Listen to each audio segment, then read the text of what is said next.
Et voilà, déjà mai 2026 pour les 7 trucs conseils photographiques du mois.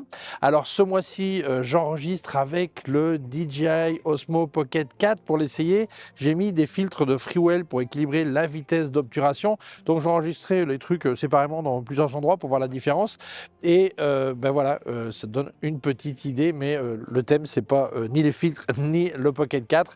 En fait, je voulais dire, je suis Eric Gibaud et bonjour. Donc on attaque. Alors, je ne sais pas si je l'ai dit au début, je suis à San Cristobal de la Laguna, à Tenerife, en train de faire un petit tour. Et là, je suis en train de prendre un café, donc c'est une bonne occasion pour voir si le son marche bien. Voilà, avec ce petit micro, si ça fait le bruit d'il y a à côté, voilà. Donc, on va voir. Et le premier conseil est tout simple. Quand tu as plusieurs appareils photo, ben, tu pars en voyage, ben, n'oublie pas les chargeurs, évidemment. Mais quelquefois, on va être plus malin. C'est ce qui m'est arrivé quand je suis allé à El Hierro avec Ingrid. Je me suis dit, bon, allez, 2 appareils photo, un seul chargeur, c'est bon. J'ai oublié que mon Sony Alpha 7 II avait un connecteur micro USB et non pas un USB-C. Je n'avais pas pris son chargeur, je pensais charger directement dans l'appareil. Résultat, j'ai été obligé de trouver quelque part un câble. Il y en a de moins en moins, micro USB. Donc n'oublie pas ça, si tu as plusieurs appareils photo, c'est pratique d'avoir un seul câble, un seul chargeur, mais fais bien attention, n'oublie pas qu'ils sont peut-être différents. Alors, avant de continuer sur le deuxième conseil, je vais dire merci à mon sponsor Arvia écoledephotographie.com qui permet de te former à la photographie, mais je t'explique tout ça en fin de vidéo. Si tu n'arrives pas jusqu'à la fin, 2 points importants. Le premier, si tu voulais te former en utilisant ton CPF, compte personnel de formation, et tu voulais te former à la retraite, n'oublie surtout pas de t'inscrire avant ton départ à la retraite, parce qu'une fois à la retraite, on ne peut plus passer par le CPF. Il y a d'autres moyens, mais plus le CPF. Et deuxièmement, pourquoi attendre la retraite pour te former? Tu peux déjà profiter de ton CPF, et du moment que le pécule couvre le prix d'une formation, tu as juste à rajouter environ 103 €. Donc profites-en, et d'ailleurs les demandeurs d'emploi n'ont pas à payer cette somme. Enfin, je t'explique tout ça en fin de vidéo. Je te laisse leur téléphone qui est gratuit. Quand tu appelles, c'est sympa de dire c'est de ma part. Le email, le site web, aussi un lien vers leur forum photo qui est en français, qui est gratuit. Je t'invite à t'inscrire et participer. Alors, si tu viens de la Laguna, en plus de prendre un café, n'oublie pas de venir juste au coin de la Conception, là, de l'église de la Conception. Et tu demandes ça, c'est 2 toasts, du pain grillé, voilà, avec du jambon, un œuf et de l'avocat. C'est super, super bon. Absolument essayez. Alors, petit conseil numéro 2. Souvent on dit, mais apprends à ne pas regarder l'écran de ton appareil photo. C'est un truc à prendre cette habitude parce que ça te permet de te concentrer sur la photo et non pas tout de suite courir voir la photo et tout ça. Et c'est vrai. Mais quelquefois, et ça nous arrivait à El Hierro, ça arrivait à Ingrid, mais ça aurait pu arriver à n'importe qui, elle a l'habitude effectivement de ne pas regarder l'écran. Elle fait sa photo, elle a un niveau suffisant pour savoir si ça va être bon ou pas, et elle ne regarde pas l'écran. Résultat, on passe la matinée, on fait des photos et tout ça, tout d'un coup elle regarde et elle dit « Aïe !» Et les photos, eh bien il y avait une corruption de carte. La carte était problématique, elle s'en est pas rendue compte. Résultat, elle a perdu la matinée. Alors, c'était pas des photos vitales, donc c'est pas grave. On a refait dans ce coin le lendemain, tu vois, donc c'était pas grave. Mais oui, même si tu prends l'habitude de pas regarder ton écran, de temps en temps, jette un coup d'œil parce que effectivement, s'il y a une corruption de carte, c'est un problème. Voilà. Conseil numéro 3. Alors souvent, on veut aller léger, donc on se promène dans la rue avec juste l'appareil photo. Quelquefois, on se laisse le sac à la maison ou à l'hôtel ou peu importe. Et en fait, on se rend compte que on aura quand même besoin de certains trucs, donc on prend quand même un petit sac. Mais accéder à ce petit sac, quelquefois, ça prend du temps ou c'est pas pratique quand on a besoin d'une batterie ou d'une carte mémoire. Donc on oublie souvent qu'on a un truc qui est important dans les vêtements, ce sont les poches. Donc, c'est tout simple. Alors, pas tous les vêtements n'ont pas des poches, mais en général, oui. Mets une batterie et une carte mémoire dans ta poche. De cette manière, tu n'as pas à chercher dans ton sac ou tu n'as pas le problème de retourner à l'hôtel. Voilà, mais enfin, les poches, utilise-les. Et si on parle de photographes de mariage, par exemple, le coup typique, ils sont devant les mariés à l'église ou à la mairie, n'importe quoi. Et ils ont le sac un petit peu plus loin, par terre, bien souvent. Et résultat, eh bien, tout d'un coup, la carte mémoire est pleine ou la batterie est vide. Ils doivent retourner jusqu'au sac. Ils perdent des photos et tout ça. Alors que s'ils avaient vu ça dans la poche, ils auraient eu accès rapide tout de suite pour changer carte ou batterie. Voilà, donc, aie toujours ça dans ta poche. Conseil numéro 4. Alors, on parlait de se promener léger, avoir peu de choses sur soi. Et il y a quelque chose qui est super utile quand on a un appareil photo. Je sais que tout le monde ne l'utilise pas, mais c'est indispensable de le connaître. C'est le mode d'emploi. Et évidemment, on l'a ou imprimé, donc ça prend de la place, on ne l'emmène pas avec soi, ou on l'a en numérique, digital, donc on ne le prend pas avec soi parce qu'on est dans l'ordinateur à la maison. Alors que ça serait très simple de l'avoir sur soi. Dans le smartphone, le PDF, tu peux l'avoir dans le smartphone.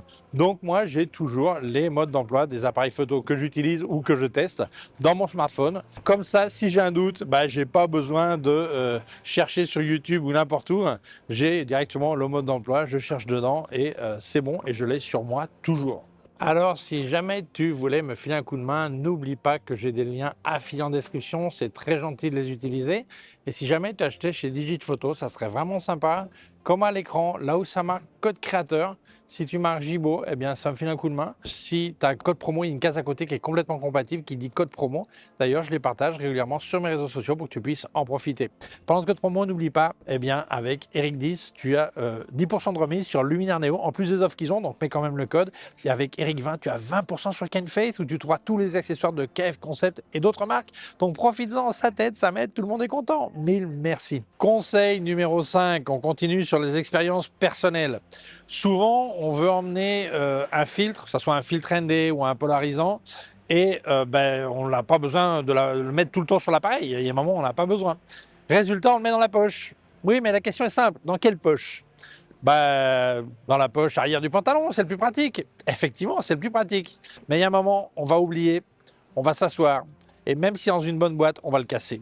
Donc n'oublie pas, le filtre, s'il n'est pas sur l'appareil et il doit être dans une poche parce que tu n'as pas un sac à dos, n'importe quoi, ou un sac, tu le mets ou dans la poche de devant du pantalon ou dans la poche de ta veste si tu en as une.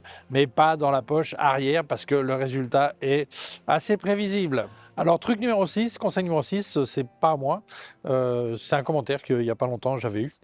Et je dis toujours qu'il faut faire attention avec les batteries, ne pas mélanger les vides et les pleines, parce que dans un moment d'action, que ce soit un mariage ou match de foot ou n'importe quoi, tu remplaces une vide par une autre vide et tu perds du temps, tu perds ta photo et tout ça. Il y en a un qui a dit ce qu'il fait, si tu n'as pas de poche ou tu ne te souviens pas à quelle poche tu mets les vides ou les pleines, simplement sur les batteries pleines ou les vides, tu choisis, tu mets un élastique autour, voilà, un bracelet élastique. Donc tu sais celle qui est prête ou celle qui n'est pas prête. Donc tu t'organises comme tu veux. Après, si tu ne connais pas ta gauche de ta droite et tu ne sais pas te souvenir si avec élastique c'est plein ou pas plein, là je peux rien faire pour toi. Voilà. Mais c'est un truc qui me semble super de mettre simplement un élastique sur celles qui sont prêtes à utiliser et les autres, s'il n'y a pas, c'est qu'elles sont vides. Voilà, c'est aussi simple que ça. Conseil numéro 7. Alors quand on parle sécurité de nos photos, de nos vidéos et souvent on recommande d'avoir un appareil avec 2 cartes mémoire. Alors je ne parle pas quand tu les mets en séquentiel, c'est-à-dire quand l'une est pleine, ça passe sur l'autre parce que ça c'est aucune sécurité, c'est-à-dire que s'il y en a une qui plante, il n'y a pas de copie de sécurité. Je parle du cas où tu as les deux en copie qui met les mêmes choses. Et souvent je vois des gens qui mettent des cartes différentes, qui mettent une carte chère sur le slot principal en disant ouais mais bon en principe c'est celle qui va marcher et en secours ils mettent une carte inférieure. En fait, quand tu fais ça, l'enregistrement va aller lentement forcément parce que ça va attendre la deuxième carte. Donc, si tu es en train de faire de la copie dans les deux, que ce soit vidéo ou que ce soit photo, eh bien, il est indispensable d'avoir les mêmes cartes parce que sinon, c'est un problème. Alors oui, je sais, certains appareils ont un slot qui est CF Express et l'autre, c'est du SD. Eh bien, ça, réellement, c'est un problème parce que si tu mets en double copie, suivant l'appareil, suivant la qualité de l'appareil, ça peut freiner le tout. Donc, n'oublie pas ça. Et bien voilà, c'était mes 7 trucs conseils photographiques pour le mois de mai 2026. Donc j'ai tout enregistré avec le DJI Osmo Pocket 4 que j'utilise pour la première fois le son. J'espère que tout était bien. On verra ça se trouve. Alors les cloches, c'est normal, c'est pas le Pocket 4. Voilà. Donc merci d'avoir vu la vidéo. Mais avant de te dire au revoir, je vais dire merci à mon sponsor Arvia école-de-photographie.com qui permet de te former à la photographie à distance, donc par internet. Mais ce n'est pas que de la théorie. Tu as aussi des exercices à faire que tu devras monter sur leur plateforme. Et ce sont des professeurs diplômés en photographie qui vont te corriger. D'ailleurs, tu as une réunion virtuelle de temps en temps avec ton prof qui dit ce qui va pas, t'encourage et tout ça. Enfin, le boulot d'un prof. Alors, ils ont 6 types de formations, depuis devenir amateur averti, comme on dit, jusqu'à professionnel. Et les formations durent entre 8 et 12 mois, suivant celle que tu choisis. et tu passeras 10-12 heures par semaine. Alors certains passent 8, certains passent 15, ça dépend de l'avancement de la formation, ça dépend de tes connaissances au départ, mais enfin ce qui est logique. Mais le mieux c'est que tu appelles Arvia.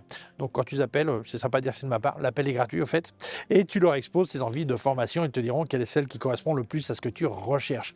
Ils te parleront aussi de tarifs, mais moi je vais te parler de financement.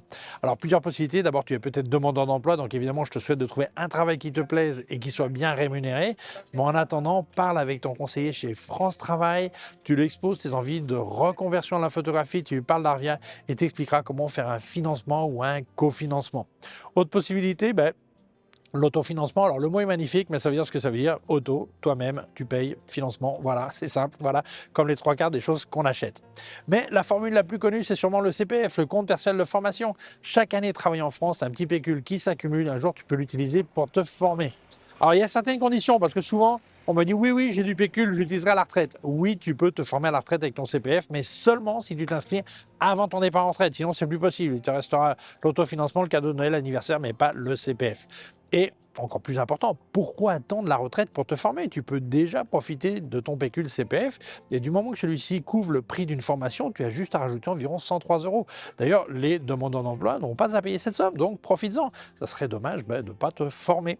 Et donc, comme j'ai dit, le mieux c'est que tu appelles Arvia. Donc, je te laisse leur téléphone qui est gratuit, le email, le site web et aussi un lien vers leur forum photo qui est en français, qui est gratuit. Je t'invite à t'y inscrire et participer. Et bien voilà, merci Arvia d'avoir sponsorisé ma vidéo. Merci à toi de l'avoir vue. J'espère qu'elle t'a plu. Et si tu penses qu'elle peut intéresser d'autres personnes, je t'invite à la partager sur les réseaux sociaux. Si tu ne l'as pas encore fait, je t'invite à t'abonner à ma chaîne YouTube. Il y a un petit bouton juste en dessous de la vidéo et une clochette. Si tu appuies sur la clochette, tu recevras un avis quand je monte une nouvelle vidéo. Mon site web ericgiraud.com/fr pour la version en français. Mes cours de photographie en vidéo ericgiraud.com/fr/cours en ligne. Si tu as une quelconque question, tu peux laisser un commentaire dessous. N'oublie pas que j'ai des liens affiliés en description. C'est très gentil de les utiliser. Si jamais tu as acheté chez Digit Photo, ça serait vraiment sympa. Comme à l'écran, là où ça marque code créateur, si tu marques Gibo, ça me file un coup de main. Si tu as un code promo, il y a une case à côté qui est complètement compatible qui dit code promo. D'ailleurs, je les partage régulièrement sur mes réseaux sociaux pour que tu puisses en profiter. Parlant de code promo, n'oublie pas, avec Eric10, tu as 10% de remise sur Luminaire Neo, en plus des offres qu'ils ont, donc mets quand même le code. Et avec Eric20, tu as 20% sur Ken Faith, où tu trouveras tous les accessoires de KF Concept et d'autres marques. Donc profites-en, ça t'aide, ça m'aide, tout le monde est content. Mille merci. Je te laisse aussi un lien de mon compte PayPal au cas où tu as fait un don. Merci beaucoup, prends soin de toi et à très bientôt. Ciao!